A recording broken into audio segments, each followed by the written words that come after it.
Hello friends, this is Rahi and welcome to our channel BEd वाले। तो आज हम बात करने वाले हैं आरपीएससी सेकेंड ग्रेड पेपर 1 में जो साइकोलॉजी के जितने भी प्रीवियस ईयर आते हैं उन सभी को एक सीरीज़ के माध्यम से आप सभी तक पहुंचाने का प्रयास किया जा रहा है। तो पेपर 1 के जितने भी जो 20 क्वेश्चन हैं 2013 में आए हुए उन सबको अभी हम यहाँ पर डिस्कस करने वाले हैं। तो चलिए देखते हैं कि शिक्षा मनोविज्ञान का संबंध है शिक्षक से, कक्षा कक्ष वातावरण से, शिक्षण से, विद्यार्थी से। इसमें हमें दिए गए हैं निम्न में से कौन सा सबसे अच्छा विकल्प है। सिर्फ डी, ए और डी, बी, सी और D, A B C D. यानी अगर हम समझें तो शिक्षा मनोविज्ञान क्या है। हम शिक्षा मनोविज्ञान समझ चुके थे कि जो बच्चे की क्रियाशीलता पर कार्य करता है, यानी वो कक्षा के वातावरण पे भी ध्यान रखेगा, वो विद्यार्थी पे भी ध्यान रखेगा, यानी शिक्षण का कार्य कैसा हो रहा है, तो इन सभी पे बात करता है। यानी अगर हम इस वाले क्वेश्चन में देखें तो ए बी सी डी सारे ही सही हो जाएंगे। यानी शिक्षक से भी संबंध है, कक्षा कक्ष के वातावरण से भी, शिक्षण से भी और विद्यार्थी से भी। किसका संबंध है? शिक्षा मनोविज्ञान का। तो चलिए हम आगे बढ़ते हैं। अगला अगर हम देखें तो देखिए यहाँ पे दिया गया है सूची 1 को सूची 2 से सुमेलित कीजिए और नीचे दिए गए कोट से सही उत्तर का चयन कीजिए। इधर हमें एक सूची दी गई है जिसमें हमने कई सारे मनोवैज्ञानिकों के नाम लिखे हैं और इधर क्या है, गेस्टाल्टवादी, संरचनावाद और कृत्यवाद, व्यवहारवाद, तो हमने ये सब लिख रखे हैं। तो हम नीचे देखें तो इसमें दिया गया है कि आपको जो भी विकल्प सही लगता है आप उसमें लगा सकते हैं। तो सबसे पहले हम देखते हैं जो जॉन डुई हैं, तो 1896 ईस्वी में इन्होंने लैब स्कूल्स खोले थे और इनका कहना था कि बच्चा जो है वो करके सीखेगा। लर्निंग बाय डूइंग पे इन्होंने जोर दिया और इन्होंने 3 पोल बोले हैं। मतलब अगर हम बात करें शिक्षा की प्रक्रिया में तो इन्होंने त्रिध्रुवीय प्रक्रिया बताई है। किसने? जॉन डुई ने। और अगर हम बेसिकली देखें तो ये क्या थे, ये कृतवादी थे। ठीक है, ये कृतवाद से संबंधित था इनका। टिचनर की अगर हम बात करें तो टिचनर किससे संबंधित थे? टिचनर संबंधित थे संरचनावाद से। ठीक है, संरचनावाद से संबंध था किसका? टिचनर का। कोफका की अगर हम बात करें तो कोफका संबंधित थे गेस्टाल्टवाद से। और अगर हम बात करें वॉटसन की तो वॉटसन क्या थे? व्यवहारवाद का जनक ही कहा जाता है किसे? वॉटसन को। तो अगर हम इस तरीके से देखें तो यहाँ पे क्वेश्चन कौन सा सही हो जाएगा? तो पहले का सी हो जाएगा, यानी पहले का सी कहाँ पे? हमें डी में दिया गया है। एक बात समझ लीजिए, ये जो क्वेश्चन पेपर हैं वो बहुत ईजी हैं और एक बात आपको ये ध्यान में रख के चलनी है कि आपको बच्चे का भला देखना है। जहाँ भी बच्चे का भला आपको जिस क्वेश्चन में दिख जाए, चलिए कुछ क्वेश्चंस तो फैक्चुअल होते हैं कि आपको एक्यूरेट उसमें मीनिंग पता ही होना चाहिए, आपको थ्योरीज पढ़ी होनी चाहिए, लेकिन आप कुछ जो पेडागॉजिकल जो क्वेश्चन होते हैं उसमें आपको बच्चे का भला ढूंढना है, तो वो क्वेश्चन तो आपसे गलत होने से रहा। ठीक है, तो अगर हम यहाँ पे बात करें, तीसरा क्वेश्चन हमारा कहता है कि ज्ञान और अभिवृत्ति की प्राप्ति अधिगम है। अब देखिए ये डेफिनेशन दे दी गई है, तो डेफिनेशन आपको इसके लिए तो पढ़ना पड़ेगा। तो ऐसे ही क्या है, ये फैक्चुअल क्वेश्चन है। क्या है? ज्ञान और अभिवृत्ति की प्राप्ति अधिगम है। तो अधिगम की उपयुक्त परिभाषा किसने दी है? तो ये परिभाषा दी है क्रो एंड क्रो ने दी है, ये वाली परिभाषा। ठीक है, चलिए आगे बढ़ते हैं। आगे वाली क्वेश्चन कह रहा है, चौथा क्वेश्चन हमारा कह रहा है कि सूची 1 को सूची 2 से सुमेलित कीजिए और नीचे दिए गए कोड से सही उत्तर का चयन कीजिए। अब देखिए, अगर आपने थ्योरीज को पढ़ा है तो आप इनको फटाफट से सॉल्व कर लेंगे। थॉर्नडाइक ने क्या दिया है? एसआर बॉन्ड थ्योरी दी है, यानी उद्दीपक अनुक्रिया सिद्धांत दिया है, जिसमें इन्होंने बिल्ली के ऊपर कई सारे प्रयोग किए। इन्होंने कुल 3 मुख्य नियम दिए हैं और 5 गौण नियम दिए हैं। मुख्य नियम कौन कौन से हैं? तो मुख्य नियम में इनके आ जाता है, एक तो लॉ ऑफ प्रैक्टिस आता है, हाँ, यानी अभ्यास का नियम, तत्परता का नियम और आ जाता है प्रभाव का नियम। अगर आप तत्पर हैं किसी चीज़ को सीखने के लिए तो आप बहुत अच्छा सीख पाएंगे। अब बच्चा तत्पर ही नहीं है, रेडी ही नहीं है, तो वो नहीं सीख सकता। यानी उद्दीपक का को जो है मतलब एक तरीके का संबंध बना दिया जाता है। जब आपके सामने कई सारे उद्दीपक आते हैं, उद्दीपक से मतलब है एक कोई ऐसी चीज़ जो आपको बाधित करती हो उस चीज़ के लिए, आप मतलब रुक ना पाएँ उस चीज़ को देख के। जैसे खाने को देख के आप रुक नहीं पाएंगे, आपको भूख लगी है तो आप खाने की ओर अग्रसर रहेंगे या खाने की ओर भागेंगे। तो थॉर्नडाइक ने बताया, तत्परता का सिद्धांत बताया कि आपको जैसे एक बच्चा है तो वो तत्पर होना चाहिए, आप उसको ज़बरदस्ती भर नहीं सकते हैं। ऐसे ही अभ्यास का नियम, आप लगातार किसी चीज़ का अभ्यास करेंगे तो आपको वो चीज़ आ ही जाएगी। फिर अगर हम बात करें तो इन्होंने प्रभाविता का नियम, अगर आपके ऊपर अच्छा प्रभाव पड़ेगा, जैसे बालक है अगर कोई गलत काम करता है और अगर उसके आसपास के लोग उसे प्रोत्साहित करते हैं तो वो उस काम को लगातार करता रहता है। लेकिन अगर लोग कहते हैं कि ये गलत है या उसके विपरीत कोई कुछ काम करता है, मतलब जो वो काम कर रहा है उसके विपरीत लोग कहना शुरू कर देते हैं तो वो उस काम को करना छोड़ देता है। तो यानी इन्होंने बिल्ली के ऊपर प्रयोग किए थे, ठीक है। तो ये क्या थे, ये व्यवहारवादी थे, ये व्यवहार पे काम करते थे, ठीक है। तो थॉर्नडाइक का मिलान हम करेंगे उद्दीपक और अनुक्रिया सिद्धांत से। अब पावलोव क्या थे, पावलोव ने किया था कुत्ते पे, ये इन्होंने शास्त्रीय अनुबंधन का सिद्धांत दिया था। इन्होंने जो प्राकृतिक उद्दीपक था उसको आर्टिफिशियल उद्दीपक से क्या किया था, बॉन्ड बना दिया था। इनकी जो थ्योरी है वो एसएस थ्योरी कहलाती है, ठीक है। मतलब उद्दीपक का उद्दीपक से बंध बना दिया था। जैसे कुत्ते की लार आती थी जो मीट पाउडर था उसकी खुशबू से, लेकिन कुछ समय बाद ऐसा बार बार प्रैक्टिस करवाने पर, बार बार प्रतिक्रिया करवाने पर क्या हुआ, एक टाइम ऐसा आया कि जब मीट पाउडर नहीं आया और घंटी जब बजी तभी उस घंटी की आवाज़ से ही कुत्ते के मुंह में लार आ गई।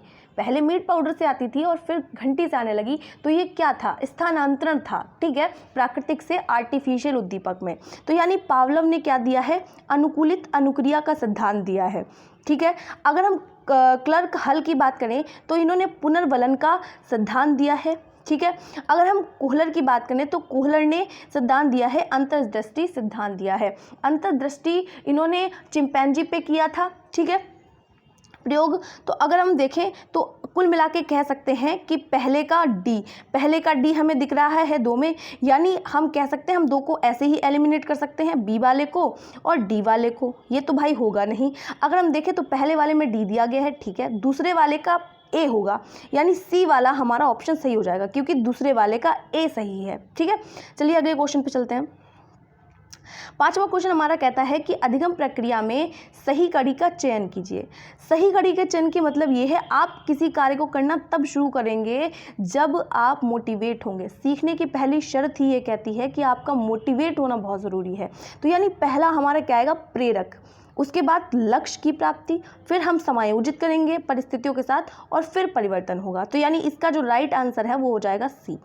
अगला चलते हैं। तो अगला हमारा छठा क्वेश्चन कहता है कि निम्नलिखित में से कौन सा अधिगम का निर्मितवाद उपागम है। निर्मितवाद, अब देखिए ये फैक्चुअल क्वेश्चन है, ये पेडागोजिकल क्वेश्चन है और आपको इसमें बच्चे का हित देखना है। तो चलिए देखिए, पहला क्वेश्चन हमारा कह रहा है कि छात्र जो नवीन सूचना को बार बार दोहराकर याद करता है। देखिए निर्मितवाद का मतलब है कुछ नया निर्मित यानी क्रिएट करेगा। छात्र जो नवीन सूचना को बार बार दोहराकर याद करता है, ये तो व्यवहारवादी कहते थे। जैसे अभी थॉर्नडाइक की हम बात कर रहे थे कि वो बार बार अभ्यास पे जोर देते हैं, मतलब रटंत विद्या पे एक तरीके से जोर देते हैं। दूसरा देखते हैं, दूसरा कहता है छात्र जो नवीन सूचना की विस्तार से विश्लेषण करता है, व्याख्या करता है और पूर्व ज्ञान से जोड़कर सीखता है। देखिए बिल्कुल ठीक है। हम एक बात ये समझ लीजिए कि अधिगम ये होता है, अगर आप क्लासरूम में जा रहे हैं एज अ टीचर तो हमें क्या करना है, बच्चे के पूर्व ज्ञान, उससे जो पहले से पता है उस वाले ज्ञान से नए ज्ञान की ओर लेके जाना है। यानी बच्चे के पूर्व ज्ञान से नए ज्ञान को जोड़ना ही एक उद्देश्य होता है। अगर आप अपनी ही गाते रहेंगे, उसकी सुनेंगे ही नहीं, तो बच्चा इंटरेस्ट नहीं लेगा और वैसे भी उसे उस विषय पढ़ने में कोई इंटरेस्ट नहीं होगा जब तक उसे ये नहीं लगने लगेगा कि हाँ मुझे इसके बारे में कुछ आता है। तो यानी बच्चा जो पहले से ही लेके आया है उनको हमें सम्मान करना है, यानी बच्चे की पूर्व जो ज्ञान है उसको हमें जोड़ना है नए ज्ञान से, यानी ज्ञात से अज्ञात की ओर लेके जाना है, ठीक है। तो इसका दूसरा वाला क्वेश्चन से हो जाएगा। फिर भी देखते हैं, पॉजिटिव ये वाला में मिल गया, लेकिन हम अगला देखते हैं। छात्र जो नवीन सूचना आदि पूर्व ज्ञान से जिसे वह सच मानता है से विरोधाभासी हो तो उसे नहीं सीखता। बिल्कुल ठीक है। देखिए अगर सूचनाएं जो हैं वो उनके मतलब पूर्व ज्ञान से जुड़ी नहीं होंगी तो वो नीरसता आ जाएगी सीखने में, वो नहीं सीखेंगे। चौथा हमारा कह रहा है छात्र जो शिक्षक का इंतजार करता है कि वह उसे विशिष्ट प्रकरण के बारे में, बिल्कुल गलत। तो हमारा ये जो क्वेश्चन है ये हो जाएगा बी, ठीक है। चलिए अगले क्वेश्चन पे चलते हैं। हमारा अगला क्वेश्चन कहता है कि निम्न में से कौन सा कथन सही नहीं है। देखिए अगर हम विकास की बात करें तो विकास एक ऐसी प्रक्रिया है जो निरंतर चलेगी, जिसमें गुणात्मक और परिमाणात्मक परिवर्तन दोनों शामिल हैं। यानी आप शारीरिक, आपका जो विकास हो रहा है शारीरिक रूप से आप जो बढ़ रहे हैं, आपकी हाइट, वेट, ये सारी चीज़ें कहाँ हैं, वृद्धि में। लेकिन आप परिपक्व हो रहे हैं, मतलब कार्यात्मक कार्य क्षमता आ रही है आपके अंदर, आप कल से कितने मैच्योर हो गए, कल आप 2 क्वेश्चन ठीक कर लेते थे, अब आज आप 4 क्वेश्चन ठीक कर लेते हैं, तो वो क्या है, विकास है, जिसका हम अवलोकन कर सकते हैं, उसे मात्रा में माप नहीं सकते। जैसे हम वेट को मात्रा में माप सकते हैं लेकिन विकास को मात्रा में नहीं माप सकते। वृद्धि क्या है, वृद्धि का संबंध क्या है, शारीरिक स्तर से है। और जबकि देखिए, एक अगर हम बात करें तो ये विकास है, विकास में जो है वो वृद्धि निहित होती है, यानी ग्रोथ जो है वो निहित होती है। विकास में मैच्योरिटी भी निहित होती है। यानी ग्रोथ क्या है, ग्रोथ का संबंध शारीरिक पक्ष से है। ठीक है, ग्रोथ का संबंध क्या है, शारीरिक पक्ष से संबंध है ग्रोथ का। ठीक है, और ग्रोथ क्या है, एक छोटा डोमेन है, संकुचित है। विकास क्या है, व्यापक है, और क्या है, जीवन पर्यंत चलेगा। विकास की प्रक्रिया गर्भ से शुरू हो जाती है और कब्र तक चलती है। ग्रोथ केवल शारीरिक पक्ष से संबंधित है, और विकास शारीरिक, मानसिक, संवेगात्मक सभी प्रकार के क्या जाते हैं, विकास में निहित है। यानी विकास क्या है, physical, cognitive, social and emotional सभी प्रकार के जो विकास हैं वो विकास के अंदर ही निहित है। मैच्योरिटी क्या है, समय के साथ हमें आनुवंशिकता से कुछ ऐसे गुण मिलते हैं जो समय के साथ विकसित होते जाते हैं, उनको हम क्या कहते हैं, उनको हम परिपक्वता कह देते हैं, यानी मैच्योरिटी कह देते हैं। तो यहाँ पे हमारा जो कथन है वो कहना है कौन सा सही नहीं है। अक्सर लोगों के ये वाले क्वेश्चन ज़्यादा गलत होते हैं जिसमें नहीं लिखा होता है। आपको इन क्वेश्चनों को ढंग से पढ़ना है ज़रा। देखिए, पहला कह रहे हैं वृद्धि एवं विकास पर्यायवाची हैं। देखिए, ये वाला क्वेश्चन गलत है क्योंकि आपस में पर्यायवाची नहीं होते हैं। वृद्धि निहित होती है किसमें, विकास में। विकास एक व्यापक प्रक्रिया है जिसमें प्रक्रियात्मक जो परिवर्तन है वो शामिल होते हैं। वृद्धि मानसिकता के स्तर पर, देखिए शारीरिक विकास है जो है वो भी विकास के अंतर्गत ही आएगा। यानी हम कह सकते हैं वृद्धि जो है वो शारीरिक विकास से संबंधित है, जबकि विकास शारीरिक, मानसिक, संवेगात्मक, गामक जितने भी प्रकार के विकास हैं उनसे संबंधित है। ठीक है, अगर हम अब अगला देखें, इसका जो विकल्प है, वृद्धि में मात्रात्मक परिवर्तन निहित है, सही बात है। जो हाइट है, वेट है, मात्रा में मापे जा सके उसको वृद्धि कहते हैं, बिल्कुल सही है ये वाला। तो वृद्धि जीवन पर्यंत नहीं चलती, बिल्कुल। अगर वृद्धि जीवन पर्यंत होती है, हमारा वेट या फिर हमारी हाइट बढ़ती रहती जीवन पर्यंत, तो पता ही नहीं, हम आ ही नहीं पाते इस संसार में, पता नहीं कौन बन जाते। तो यानी एक निश्चित आयु के बाद 18 से 19 वर्ष में आने के पश्चात क्या होता है कि हमारी वृद्धि जो है वो रुक जाती है, जबकि विकास होता रहता है। ठीक है, हम कई पक्षों में विकसित होते रहते हैं हमेशा, पर वृद्धि जो है, हालांकि ये नहीं कह सकते कि पूरी तरीके से रुक जाती है, लेकिन हाँ, वृद्धि जीवन एक एज के बाद, सर्टेन एज के बाद वो वृद्धि में उतने परिवर्तन नहीं देखे जाते, कम ज़्यादा होती रहती है, लेकिन हाँ परिवर्तन रुक जाता है। मतलब वृद्धि जो है वो जीवन पर्यंत नहीं होती, ये बात सच है। वृद्धि के साथ विकास भी होता है, ये तो बिल्कुल सही है, क्योंकि वृद्धि भाग ही है विकास का। तो यानी हमारा पहला वाला जो क्वेश्चन आंसर मतलब ऑब्जेक्टिव है, यानी जो विकल्प है वो सही हो जाएगा कि वृद्धि एवं विकास पर्यायवाची है। तो ऐसा बिल्कुल नहीं होता। तो चलिए हम अगले क्वेश्चन को देखते हैं। मानव विकास के संबंध में कौन सा कथन गलत है। अब देखिए, यह परिपक्वता तक चलता है। विकास क्या है, विकास जीवन पर्यंत चलेगा। अभी हमने ये क्वेश्चन देखा है ना। तो अभी हम क्या समझा रहे थे कि जो विकास है परिपक्वावस्था तक चलता है क्या, परिपक्व होने तक, या फिर सतत प्रक्रिया है। देखिए, सतत प्रक्रिया तो ये है, ठीक है, क्योंकि जीवन पर्यंत चलेगा। यह परिवर्तनों का प्रगतिशील क्रम है, बिल्कुल सही है। क्यों, क्योंकि लगातार हम परिवर्तित होते रहते हैं। जैसे हम 2 साल में होते हैं वैसे हम 13 में नहीं होते, जैसे हम 13 में होते हैं वैसे हम 18 में नहीं होते। लगातार हमारे अंदर परिवर्तन आते रहते हैं। ठीक है, ये वाला भी बिल्कुल सही है। और अगला क्वेश्चन कह रहा है, मतलब ऑप्शन कह रहा है कि यह जन्म पूर्व अवस्था में भी होता है, बिल्कुल सही कहा। देखिए, जब हम माता के गर्भ में होते हैं तब भी विकास की प्रक्रिया चल रही होती है, और गर्भ का जो काल होता है, यानी इससे भी इम्पॉर्टेंट माना जाता है। तो गर्भ काल में जब बालक होता है तो कि उसकी जो मतलब बाहर आने की, यानी जन्म के पूर्व की कितनी दिन होते हैं, कह सकते हैं कितना समय लगता है, तो 9 माह 10 दिन लगते हैं। ठीक है, 280 कह सकते हैं दिन लगते हैं, या फिर 45 हफ्ते कह सकते हैं। ठीक है, बाहर आने में किसी बालक को। तो इससे यहाँ पे हमसे कह रहे हैं कि जो विकास है, देखिए वृद्धि और विकास जन्म पूर्व से भी शुरू हो जाता है। जब से कॉन्सेप्शन से, जब से माता गर्भ को धारण करती है तभी से विकास की प्रक्रिया शुरू हो जाती है। और अगर हम कहें तो 10 दिन बाद जो बालक है वो क्या करता है, माता के गर्भनाल से जुड़ जाता है और उन्हीं से अपना भोजन को ग्रहण करना शुरू कर देता है।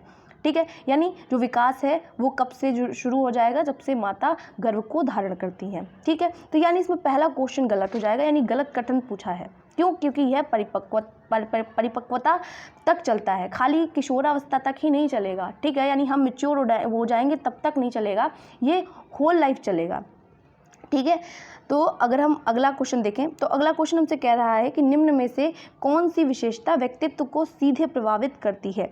देखिए व्यक्तित्व क्या है, अब हम व्यक्तित्व को अगर समझें, जुंग कहते हैं 3 तरीके की पर्सनालिटी होती हैं, यानी व्यक्तित्व से मतलब लोगों को ऐसा लगता है कि जो बाहरी दिखते हैं हम कहते हैं यार तुम्हारी पर्सनैलिटी बहुत अच्छी है, तो इसका मतलब ये नहीं है कि हम हमारी जो शारीरिक रूप से बाहरी बनावट दिख रही है वही व्यक्तित्व है, हम आंतरिक रूप से हमारे विचार कितने अच्छे हैं वो भी, बल्कि आज के प्रेजेंट टाइम में ये ज़्यादा मैटर करता है कि आपका आचरण, आपके विचार कैसे हैं उसके, यानी बाहरी व्यक्तित्व कह सकते हैं कि first impression is the last impression, लेकिन सच में आंतरिक व्यक्तित्व आपका ज़्यादा अच्छा होना चाहिए बाहरी के मुताबिक।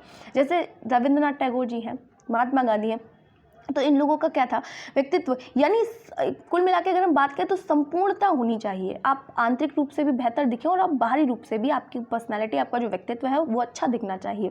तो यानी इसमें अगर हम बात करें तो शारीरिक गठन एवं सामाजिक व्यवहार बिल्कुल सही है, दोनों चीज़ें होनी चाहिए, मानसिक एवं आध्यात्मिक योग्यता भी होनी चाहिए, संवेगात्मक आयाम भी होना चाहिए, अनुभव भी होनी चाहिए, यानी उपयुक्त सभी होने चाहिए, ठीक है, यानी उपयुक्त सभी के साथ हम जाएंगे कि व्यक्तित्व को सीधे प्रभावित करती है कौन सी, मतलब सभी प्रभावित करते हैं, शारीरिक गठन हो, सामाजिक व्यवहार हो, मानसिक योग्यता हो या फिर आध्यात्मिक योग्यता हो, संवेगात्मक उपागम हो, जितने भी पक्ष हैं उनसे संबंधित है व्यक्तित्व। अगला अगर हम देखें तो 10वां क्वेश्चन हमारा कहता है निम्न में से कौन व्यक्तित्व के बुरे प्रबंधन के लिए जिम्मेदार है। सिगमंड फ्राइड ने 3 तरीके के तत्व की बात की है, एक तो ईगो, एक तो इड, एक तो सुपर ईगो। अगर हम इड की बात करें तो इड बात करता है प्लेजर पे, बच्चे के अंदर ये जन्मजात होती है जो इड है। आप देखते हैं कि बच्चे को भूख लगेगी, देखिए जो सिगमंड फ्राइड हैं वो ये कहते हैं कि जो मतलब ये उस पर काम करते हैं, इन्होंने लिबिडो पे काम किया है सिगमंड फ्राइड ने, और इन्होंने कई प्रकार की स्टेजेस भी दी हैं, ये इलेक्ट्रा और ओडिपस कॉम्प्लेक्स की भी बात करते हैं, तो कई सारी बातें की हैं। तो अगर हम बात करें तो इड क्या है, प्लेजर पे बात करेगा, प्लेजर पे बात करता है जो इड है, मतलब बच्चे को अगर भूख लगेगी तो माता कहीं भी हो उसे इस बात से मतलब नहीं है, उसे प्लेजर से मतलब है, ये जन्मजात होता है, ठीक है। तो ये जन्मजात है, इसमें क्या होगा, बच्चा जो है दूध के लिए रोएगा, और जैसे बच्चे को खिलौना चाहिए तो घर बिक जाए उसे मतलब नहीं है, उसे अपने प्लेजर से मतलब है। सुपर ईगो क्या है, समाज के अकॉर्डिंग चलता है, ये लगभग आ जाता है 13 साल की उम्र तक। और एक और दिया है जिसको हम अहम कहते हैं, ठीक है, अहम वो ईगो वाला नहीं। देखिए इसमें क्या था, इसमें कुछ प्रॉपर तरीके से नहीं दिया गया था आंसर, तो ये वाला आंसर अगर हम देखें तो ये वाला आंसर इसमें सभी को एक साथ नंबर मिला है, लेकिन अगर हम बात करें तो इसमें सबसे ज़्यादा अगर मेरे अकॉर्डिंग देखा जाए तो मेरे अकॉर्डिंग आएगा सुपर ईगो की अधिकता, ठीक है, सुपर ईगो की अधिकता भी व्यक्तित्व के बुरे प्रबंधन के लिए जिम्मेदार होती है। चलिए अगला देखते हैं।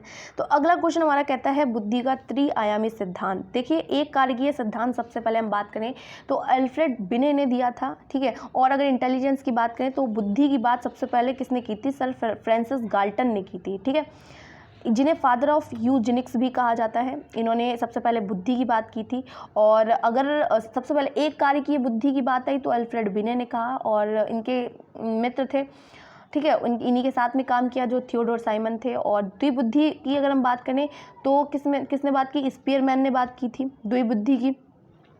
अगर हम त्रिबुद्धि की बात करें तो त्रिबुद्धि की बात किसने की है, तो त्रिबुद्धि की बात की है गिलफोर्ड ने, ठीक है, त्रिबुद्धि की बात की है गिलफोर्ड ने।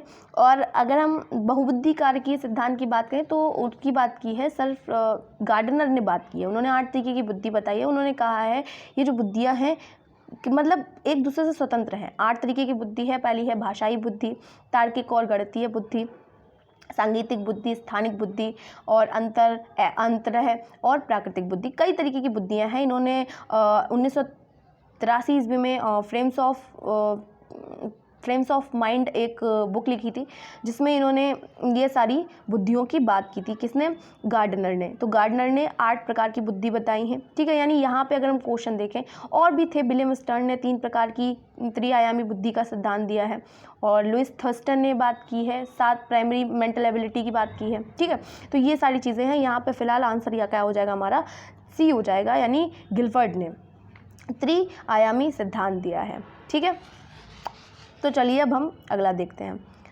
बालक क्या है? बालक सृजनात्मक योग्यता रखता है यदि वह, देखिए अब बात करते हैं सृजनात्मकता की। क्रिएटिविटी क्या है? देखिए क्रिएटिविटी क्या है, बच्चा क्या करेगा, जो क्रिएटिव बालक होगा, यानी क्रिएटिव बालक जिसमें फ्लेक्सिबिलिटी पाई जाएगी, फ्लुएंसी पाई जाएगी, ओरिजिनलिटी पाई जाएगी और इलेबोरेशन पाया जाएगा।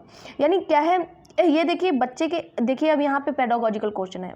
अधिक नंबर प्राप्त करता है, आज्ञाकारी है और गृह कार्य पूरा करता है, कक्षा में अनुशासन भंग करता है। आपको लगता है कि जो क्रिएटिव बच्चा होगा वो इनमें से कोई काम करेगा? तो यानी हमारा पहला ही उत्तर देखिए कितना पॉजिटिव नज़र आ रहा है ना। जिज्ञासावश प्रश्न पूछता है, मतलब उसमें क्रियोसिटी होती है, जिज्ञासु होता है जो सृजनात्मक बालक होता है। जो जेपी गिलफर्ड हैं वो दो तरीके की बुद्धि की बात करते हैं, एक तो अपसारी, एक तो अभिसारी। अपसारी का मतलब है दिशाओं में सोचना, ठीक है, दिशाओं में सोचना। और अगर हम बात करें तो एक जो हमारा है अभिसारी, ये अपसारी हो गया, और ये क्या है? अभिसारी। अभिसारी का मतलब है किसी एक केंद्र पर सोचना, कई सारी समस्याओं को सुलझाने के लिए, मतलब एक समस्या को सुलझाने के लिए कई सारे दृष्टिकोण रखना और एक बिंदु पर लाकर उन्हें टिका देना, ठीक है। तो ये क्या है हमारा? ये है अभिसारी, और ये क्या है? अपसारी। अपसारी जो है वो संबंधित है सृजनात्मकता से, यानी हम कह सकते हैं सृजनात्मकता से संबंधित क्या है? सृजनात्मकता से रिलेट करता है। जेपी गिलफर्ट ने कहा है कि सृजनात्मकता किससे रिलेट करती है? अपसारी से। अपसारी में बच्चा क्या करेगा? सभी दिशाओं में सोचेगा, ठीक है। और जो गिलफर्ट है वो ये भी कहते हैं जो इंटेलिजेंसी है, मतलब इंटेलिजेंस ज़रूरी नहीं है कि जो बच्चा जिसका हाई आईक्यू हो वो क्रिएटिव ही हो, ठीक है, ऐसा बिल्कुल भी नहीं। लेकिन हाँ, सृजनात्मकता के लिए अपसारी जो चिंतन है उसकी ज़रूरत होती है, ठीक है। समझ में आया कि जो इंटेलिजेंस है, मतलब ज़रूरी नहीं है जो बच्चा बुद्धिमान हो, बहुत ज़्यादा हाई आईक्यू हो, वो क्रिएटिव ही हो, लेकिन क्रिएटिविटी के लिए अब सारी चिंतन जरूरी है। ये मतलब बताया है किसने? जेपी गिलफर्ट ने। इंटेलिजेंस किससे संबंधित है? अभिसारी से संबंधित है। सृजनात्मकता किससे संबंधित है? तो अपसारी से संबंधित है। यानी इसमें अगर हम बात करें तो पहला ये प्रश्न ठीक हो जाएगा कि बालक, जो सृजनात्मक बालक है वो क्या करेगा? जिज्ञासावश प्रश्न पूछता है, ठीक है, तो पहला ही सही हो जाएगा। अगला देखें तो क्या है? बुद्धि के संबंध में निम्न में से कौन सा कथन सही नहीं है? तो सही नहीं है का मतलब क्या है?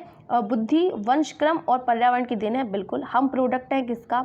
ये एक तो हेरिडिटी और दूसरा एनवायरनमेंट का। यानी बुद्धि जो है वो क्या है? वंशक्रम और पर्यावरण की देन है। वुडवर्ड कहते हैं कि किसी पक्ष में बुद्धि ज़्यादा मतलब प्रभावी होती है, बुद्धि कह रहे हैं सॉरी, वातावरण ज़्यादा प्रभावित होगा और कभी कभी हमारी आनुवंशिकता प्रभावित होगी। यानी हम प्रोडक्ट हैं किसका? हेरिडिटी का और किसका? एनवायरनमेंट का। कभी हमारे ऊपर बुद्धि ज़्यादा हावी हो सकती है और कभी हमारे ऊपर एनवायरनमेंट ज़्यादा हावी हो सकता है। तो दोनों की क्या है? अंतःक्रिया होती है, ठीक है। ये वाला तो बिल्कुल ठीक हो गया। यानी बुद्धि लेकिन जो है वो हेरिडिटी से ज़्यादा प्रभावित होती है। वैसे बुद्धि की लंबवत वृद्धि जीवन पर्यंत होती रहती है, ऐसा हम नहीं मान सकते। ये गलत है कि बुद्धि की जो लंबवत वृद्धि है, जो कैटल हैं वो दो तरीके की बुद्धि की बात करते हैं कि तरल और जो कठोर, ठीक है। जो तरल बुद्धि है वो क्या है? वो किशोरावस्था तक चलती है, जन्मजात से किशोरावस्था तक चलेगी। और जो ठोस बुद्धि है वो क्या है? उसका विकास एक तरीके से कह सकते हैं कि रुक जाता है, ठीक है। अगर आप अगले की बात करें तो बुद्धि लिंग भेद नहीं करती, बिल्कुल। क्या बुद्धि ये कहती है कि तुम लड़का हो तुम लड़की हो? तो उस हिसाब से आती है, कोई भी इंटेलिजेंस हो सकता है, इंटेलिजेंट हो सकता है, ठीक है। तो ये वाला भी हमारा सही है, ये वाला भी सही है। देखिए क्वेश्चन ऑप्शन, बुद्धि पर किसी समूह या जाति का जन्म ये भी नहीं देखती। सही बात है, बुद्धि ये देखती कि तुम्हारी कास्ट कौन सी है, बिल्कुल भी नहीं। तो यानी दूसरा वाला हमारा जो ऑप्शन है वो बिल्कुल ठीक हो जाएगा, ठीक है। यानी दूसरा वाला हमारा जो ऑप्शन है वो बिल्कुल राइट है। अगला अगर हम देखें तो अगला है 14, निम्न में से कौन अभिप्रेरणा का पक्ष नहीं है? देखिए जो अभिप्रेरणा है वो दो तरीके की होती है। अभिप्रेरणा क्या है? अभिप्रेरणा कह सकते हैं कि किसी क्रिया को शुरू करने, जारी रखने और उसे तब तक करने जब तक आपके उद्देश्य की प्राप्ति नहीं हो जाती, उसे ही हम क्या कहते हैं? अभिप्रेरणा कहते हैं, ठीक है। और ये जो डेफिनेशन है वो किसने दी है? ये गुड ने दी है, ठीक है। तो अभिप्रेरणा से मतलब क्या है? अभिप्रेरणा दो तरीके की होती हैं, एक तो आंतरिक होती है, एक तो होती है बाह्य। आंतरिक में क्या है? आप एग्ज़ाम के लिए पढ़ रहे हैं और आप सेल्फ मोटिवेटेड हैं कि आपको कुछ सीखने को मिलेगा, तो आप आंतरिक रूप से भी प्रेरित हैं। लेकिन अगर आप नंबरों के लिए पढ़ रहे हैं तो आप बाह्य रूप से अभिप्रेरित हैं। मतलब रीज़न बाहर है तो आप बाह्य अभिप्रेरित हैं, रीज़न आपके अंदर है किसी चीज़ या किसी काम को करने का, ठीक है, तो वो क्या है, आंतरिक अभिप्रेरणा है। तो यानी इसकी जो अभिप्रेरणा है उसका जो सिद्धांत है वो अब्राहम मैस्लो ने भी दिया था। और अगर हम साइकिल की बात करें तो नीड, ड्राइव आ जाती है, उसके बाद आपके अंदर अराउजल जागेगा और गोल डायरेक्टेड बिहेवियर करेंगे आप, फिर अचीवमेंट निश्चित है, फिर आपकी जो उत्तेजना है यानी रिडक्शन ऑफ अराउजल हो जाएगा, यानी आपकी जो उत्तेजना है वो शांत हो जाएगी। यहाँ पे बात करें तो 4 चीज़ें याद रखिएगा, नीड, ड्राइव, इंसेंटिव, मोटिव। ये क्या है, प्रमुख तत्व हैं या पक्ष हैं। अब देखिए यहाँ पे आवश्यकता जो है, देखिए मोस्ट इंपॉर्टेंट ये बात समझ लीजिए कि मोटिवेशन का दूसरा नाम क्या है, आवश्यकता है, ठीक है। और अभिप्रेरणा को प्रेरित तो कहते हैं या अभिप्रेरणा को प्रोत्साहन देना भी कहते हैं। तो मतलब यहाँ पे हमारा जो उत्तर है वो कौन सा ठीक हो जाएगा, दबाव नहीं है। अभिप्रेरणा का मतलब क्या है, दबाव नहीं है, क्योंकि हमसे नहीं पूछा गया है। अगला हम देखें तो अगला हमारा 15 क्वेश्चन कहता है कि शिक्षण अधिगम प्रक्रिया में अभिप्रेरणा आवश्यक है। बिल्कुल सही बात है भैया, यार पहली शर्त है, पहली, अगर आप मोटिवेटेड नहीं है तो सीखना तो असंभव समझिए आप, ठीक है। तो ये कह रहे हैं शिक्षण अधिगम प्रक्रिया में अभिप्रेरणा आवश्यक है, बिल्कुल सही। अगला हमारा कथन कह रहा है कि अभिप्रेरणा अभिप्राय को स्पष्ट करती है और लक्ष्य की ओर आकर्षित करती है। ये भी बिल्कुल सही है कि अभिप्रेरणा क्या करती है, स्पष्ट करती है और लक्ष्य की ओर आकर्षित करती है, मतलब हमें अपने गोल की ओर बढ़ने के लिए प्रेरित करती है। तो हम कह सकते हैं ए और बी दोनों सही हैं। अगला हम देखें तो अगला हमसे कह रहे हैं कि निम्न में से कौन सा कार्य बाह्य प्रेरक है। हमने क्या कहा, अगर रीज़न आपके अंदर है तो वो क्या है, आंतरिक रूप से आप अभिप्रेरित हैं, मतलब आपके अंदर वो है, आप प्रेरित हैं, ठीक है। और अगर हम बात करें कि आपका कोई कार्य करने का रीज़न बाहर है तो आप बाह्य रूप से भी प्रेरित हैं। जैसे कविता पाठ है तो कविता का पाठ जब आप सेल्फ मोटिवेटेड होंगे आप तभी करेंगे, ऐसा नहीं है, कोई ज़बरदस्ती आपसे पढ़वा नहीं सकता, ये समझ लीजिए। दूसरा है गणित के प्रश्न, आप गणित के प्रश्न को तभी हल कर सकते हैं जब आप खुद से मोटिवेट होंगे। चित्र बनाने में भी आप खुद से मोटिवेटेड होंगे तभी आप बनाएंगे। लेकिन दौड़ में भाग लेने में आप में ये भावना होगी कि कोई मुझसे ज़्यादा अच्छा ना कर ले, है ना, कोई मुझसे ज़्यादा अच्छा कर लेगा या मैं इससे आगे निकलूँगा, ये वाली भावना है। तो यानी हम कह सकते हैं केवल सी, यहाँ पे क्या हो जाएगा, उत्तर केवल सी हो जाएगा। अगला क्वेश्चन देखते हैं कि व्यक्ति भिन्नता का ज्ञान अध्यापक को मदद करता है, यानी इंडिविजुअल डिफरेंसेस की बात कर रहे हैं, जिसकी बात गाल्टन ने भी की थी, इन्होंने बुद्धि पे भी काम किया है। तो ये कहते हैं, अगर अब हम देखें, देखिए जो विभिन्नताएं हैं वो सभी में है, कोई छोटा है, कोई बड़ा है, कोई मोटा है, कोई नाटा है, ये क्या है, प्रकृति की संरचना है। अगर हम सेग्रीगेशन करते हैं तो ये लॉ प्रकृति के खिलाफ है, यानी सभी को एक साथ मिलकर रहना है। देखिए प्रकृति ने हम सभी को अलग अलग बनाया है। जैसे एक पेंटिंग में रंग भरा जाता है, अगर हम एक जैसे रंग भर दें तो वो पेंटिंग खराब लगने लगेगी। इसी तरीके से अगर हम, जो भगवान है वो दुनिया में एक जैसे लोगों को बना देता तो शायद जो है वो सृष्टि इतनी खूबसूरत ना लगती, इसलिए उन्होंने अलग अलग वैरायटी के लोगों को डाल रखा है। तो यानी इंडिविजुअल डिफरेंसेस है और सभी में विभिन्नताएं पाई जाती हैं। तो हमें क्या करना है, उन विभिन्नताओं का पालन करना है। किसी को कोई चल नहीं पाता है, किसी की आंख में प्रॉब्लम है, किसी को सुनाई नहीं देता है, तो उनको भी ध्यान में रखना है, ठीक है, उनका भी सम्मान करना, उन्हें भी सपोर्ट करना है। तो व्यक्तिगत विभिन्नताओं का ज्ञान अध्यापक को मदद करता है। जैसे किस में मदद करेगा, तो शिक्षण अधिगम क्रियाओं की योजना बनाने में, ठीक है। क्यों, क्योंकि आप उनके बच्चे की नीड के अकॉर्डिंग काम कर सकेंगे और उनके नीड के अकॉर्डिंग उन्हें चीज़ों को प्रोवाइड करवा सकेंगे। अब प्राचीन काल की शिक्षा की तरह नहीं होगा कि बच्चों में ज्ञान को भर देना, जो बच्चा चाहता है उसकी नीड के अकॉर्डिंग आप कार्यों को कर पाएंगे, ठीक है। अगला देखते हैं। अगला हमारा क्वेश्चन कह रहा है कि निम्न में से कौन विशेष आवश्यकता वाले बालकों के वर्ग में आता है। अब देखिए लगभग आईक्यू की अगर हम बात करें तो जो 90 से 110 जो है वो सामान्यता लोगों का आईक्यू लेवल होता है।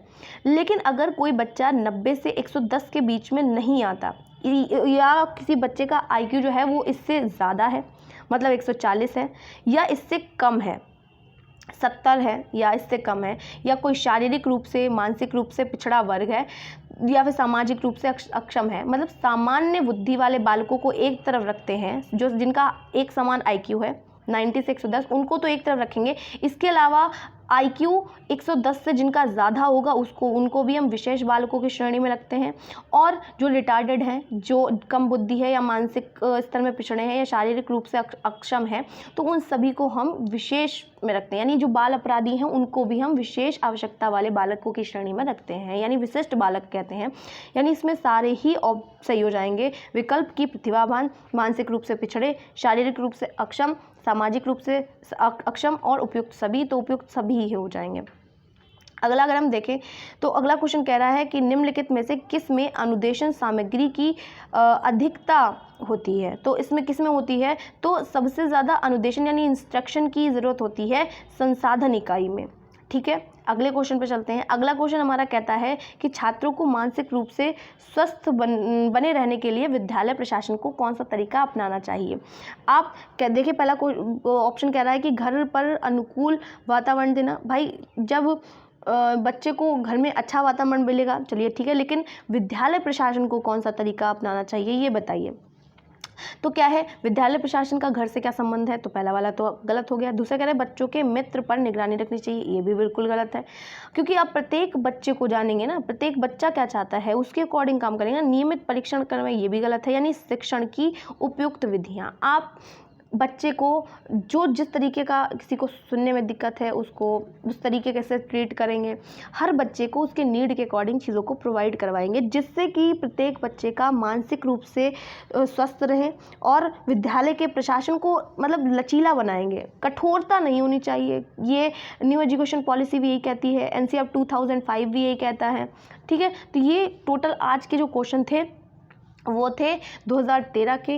नेक्स्ट वीडियो में हम नेक्स्ट प्रीवियस ईयर को सॉल्व करेंगे। टेंशन लेने की कोई बात नहीं है, सारे ही प्रीवियस ईयर को सॉल्व करवा दिया जाएगा। अगर वीडियो अच्छी लगी हो तो वीडियो को लाइक करना, चैनल को सब्सक्राइब करना मत भूलिएगा। इसी तरीके की वीडियोस के लिए मिलते हैं नेक्स्ट वीडियो में।